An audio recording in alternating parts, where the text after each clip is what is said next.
Action.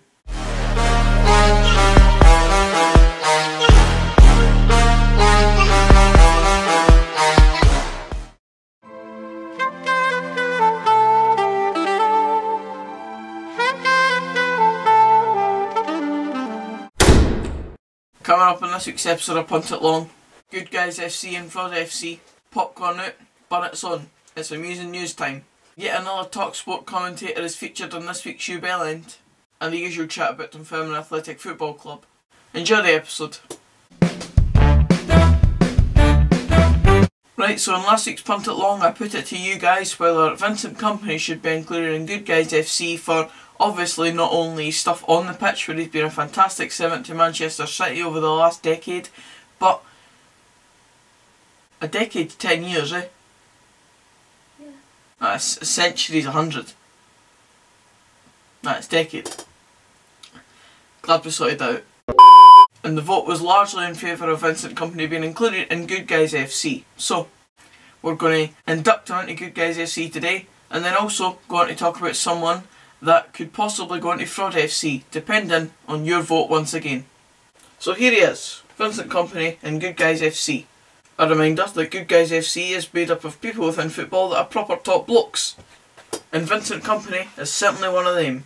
As I said, he's on the field stuff for Manchester City, but also the recent kind of stuff that he's done with raising money for the homeless people in Manchester. I think he raised over 200 grand, that was what I said last week in the episode of Punt It Long.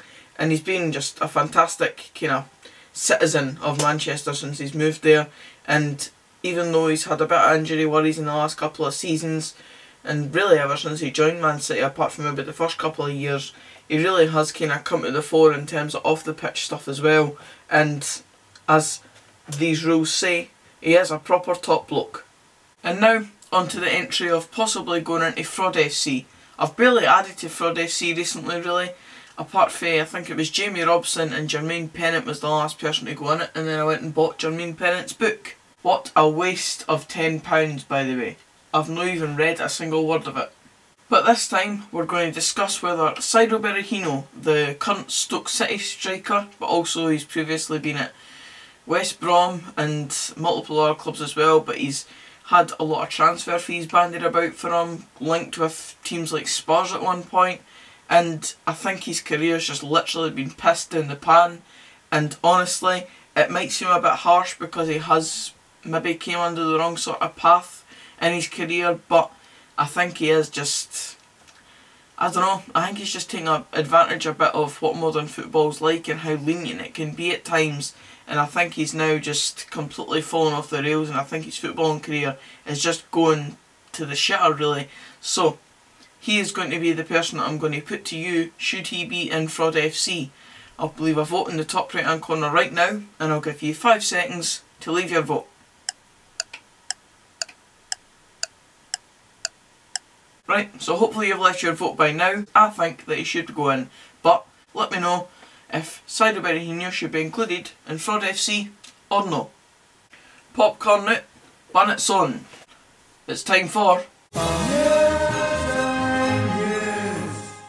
It was Wimbledon versus West Ham in the FA Cup about a month ago now, and Scott Wagstaff, Wimbledon winger I believe it is, maybe a midfielder, he came out and said that if Wimbledon beat West Ham in the FA Cup, then he'll dye his big bushy beard half blonde and half blue. The colours of Wimbledon, of course. Well, not blonde, but the Wimbledon colours, put it that way. So, as it turned out, Wimbledon won 4-2, I believe it was, and he stuck to his word. As you can see, he's now proudly donning that multicoloured beard. Now, if you've not seen this clip over the weekend, or at least over the last week, then you've been living under a rock, especially if you've got a Twitter account, because this clip has been going viral over many different people's social media accounts, and it's just funny. It's a Northern Irish referee, and he's saying, calm the down, but when you look at it, you can just tell, even without it having sound, you can tell that's exactly what he's saying. But a guy on social media has came out and said this about the tweet, and said that if you look very closely to what he's saying, you can hear all of these 4 things come out of his mouth. I'll even say it in a Northern Irish accent to try and get it across to you a bit better. Calm the fuck down, Let me fuck Todd. I'm for cock. I'm a foot tall. And if that's not the best Northern Irish accent you've ever heard, you'll never hear a better one.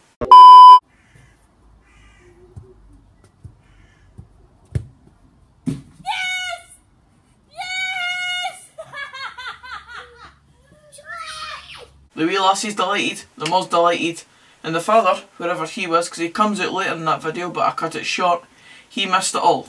At least you got it on camera, eh? And I usually try and include a section of this sort of stuff every week now because amusing news should be what it is, amusing news.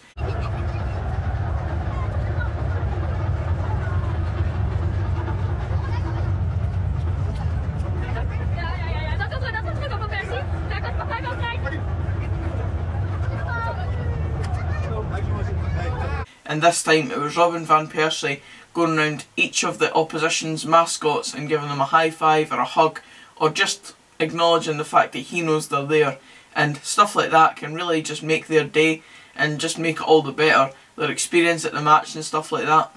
Top bloke Robin, top bloke. And that's it, popcorn away, bun it's off. And that was... Tell you, the hair's getting a bit better these days. It's that time of the week where we do the part of the episode called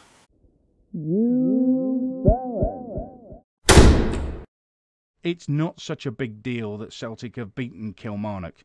Now, I think that what he should have done, and by the way, it's a very fortunate deflected winner as well. He hasn't scored the goal of the season there, Scott Brown. But as a leader, as somebody who sets the tone at the football club, somebody who's so well respected at that football club as well, what Scott Brown should have done, instead of going marauding off and beating his chest and kissing the badge and telling the fans how brilliant he is, how about just stick your arms by your side, turn around, walk back to the centre circle and crack on with the game? Because what was embarrassing... Really? Celtic, yes, and I'll tell you why, Matt. You want to take the enjoyment of scoring a goal out of football, do you? Yeah, in context. Right, so there was TalkSport's Adrian Durham having his say on Scott Brown's kinda exuberant celebration for Celtic against Kilmarnock when he scored the winning goal in the 90th minute against Kilmarnock the other night. And I want to give this a direct quote so that I don't get it wrong. I tell you what he should have done. Raised his arms out, turned round and walked back to the centre circle. And then the guy across to him replies, "So, you want to take out the enjoyment of scoring a goal?" And then Adrian Durham replies, in context, yes. In this case, what does it have to do with Adrian Durham apart from the fact that he's a sports commentator? He's there to get bait off of folk, and of course I'm now giving him that, but it was just too good to miss him out this week, and it's just a complete Bellend move. And how many times have I had people from TalkSport, people in the media, on here because they've just said things that are just completely out of order when it comes to Scottish football especially.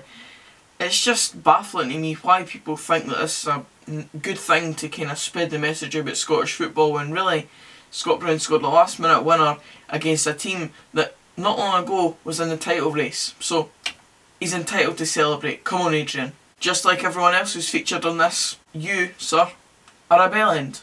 And now that we've finished talking about that one, we'll go full circle and back to my team, Dunfermline.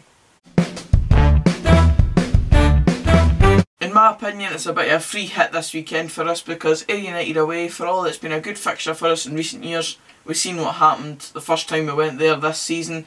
Got beat 4-1 I believe it was, and it just wasn't a good day out for us really. Jackson Longridge got on the score sheet that day, but apart from that, there was literally no positives to take. And the main thing that I'm going into this weekend is with positivity, because we did play well last weekend, and if we can continue that sort of form, then we could really give Ayr a good game. But I always love a good away day at Somerset Park, so I'm going to enjoy it for what it is and hope that Dunfermline can pull out something. But the vital games for us are coming up in the next few weeks. We've got Partick on Tuesday coming up, and then we've got Queen of the South and Alloa and teams like that, so they're the important games for us. And Ayr United away, I'll put up with a draw easily. But aye, that's it for this video guys. Cheers for watching. If you did enjoy, please give it a like, and also subscribe for more of this type of content. But until the next video, which will be the regular Friday video with Predict the Six and also a general footballing topic, I'll see you then. Cheers guys.